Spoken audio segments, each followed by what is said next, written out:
मैं अंकिता बौद्ध सिकोहना से आई हुई हूँ। सबसे बड़ा दुख मुझे ये देख के हो रहा है कि मेरी कथाओं को सुनने के लिए केवल इतने ही लोग आए हुए हैं। अगर अन्य जगह पे कहीं रामलीला हो रही हो या रामायण हो रहा हो या किसी मंदिर में पूजा हो या कहीं भंडारे हो रहे हो तो हमारे से ज्यादा हमारा समाज होता है। आखिर क्यों है समाज में ऐसा?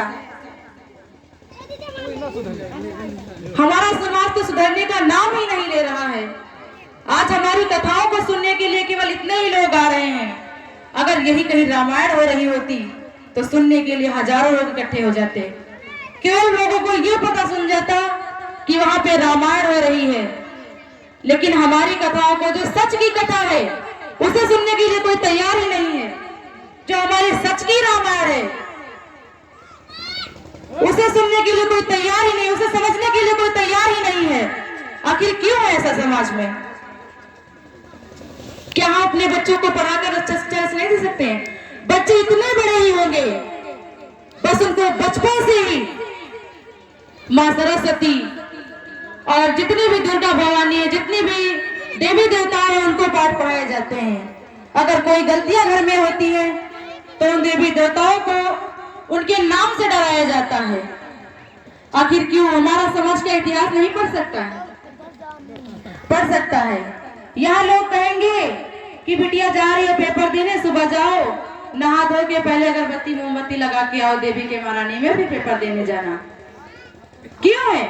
अगर उसकी जगह हम उसकी बैठ कर प्रार्थना करते हैं, अगर उतनी जगह हम अपना एक क्वेश्चन पूरा का याद कर लेंगे तो शायद अगर वहां आ गया तो हम लिख सकते हैं। लेकिन ये नहीं करते हैं। सुबह उठ के 1 घंटा बैठकर देवी देवताओं के चरणों में नमन करते हैं। क्या इससे कुछ मिलने वाला है हमें? क्या आपको कुछ ध्यान देती है वो? अगर आप इतिहास पढ़ेंगे तो आपको ज्ञान मिलेगा। देवी देवताओं के चरणों में नमन करने से नहीं मिलने वाला है। और ना ही बाबा साहब ने यह कहा है कि आप हमारे चरणों में नमन करें। बाबा साहब ने केवल ये कहा है कि आप हमको नहीं, हमारी बात को मानिए, हमारे इतिहास को मानिए। क्या आप उनको नहीं मान सकते? आप उनको भी पढ़कर अपना ज्ञान प्राप्त कर सकते हैं। जो डॉक्टर भीमराव अम्बेडकर ने किया था गुलामी के समय पर, आज तो हमारे पास गुलामी भी नहीं है। लेकिन अगर आप ऐसे ही करते रहे, आप यहाँ पे हर साल भागवत बैठाती हैं, हर साल होती है, तीसरा साल है, तीसरा साल हो रहा है यहाँ पे भागवत बैठाते हुए। क्या कोई बच्चा यहाँ से कुछ पढ़ लिख कर बना है या इनकी बातों को कभी ऐसे कोई समझा है? केवल भागवत सुनने से कुछ नहीं होने वाला है, और ना ही उनकी कथाओं को कुछ सुनने वाला है, ना कि उनकी बातों को कुछ सुनने वाला है। जब तक आप उनके इतिहास को नहीं पढ़ेंगी, जब तक आप उनकी एक एक बातों को अपने दिमाग में नहीं बैठाएंगी और जो बातें वो अपने बच्चों के ऊपर उतारिए, अपने बच्चों को समझाइए कि आज तो आप लोगों के पास गुलामी नहीं है, आज तो आप लोग आजाद हैं, आप लोग पढ़ सकते हैं, आप लोग लिख सकते हैं आजादी से। पहले क्या था? पहले तो हम लोग गुलाम थे। हम लोग को कहीं आने जाने की भी आजादी नहीं थी, कहीं बैठने उठने की आजादी नहीं थी। लेकिन आज हमें आजादी है। डॉक्टर भीमराव अम्बेडकर ने मूल अधिकार हमें दे रखे, जिसमें 7 अधिकार हमारे पास थे, लेकिन उसमें संपत्ति का अधिकार दिया गया है।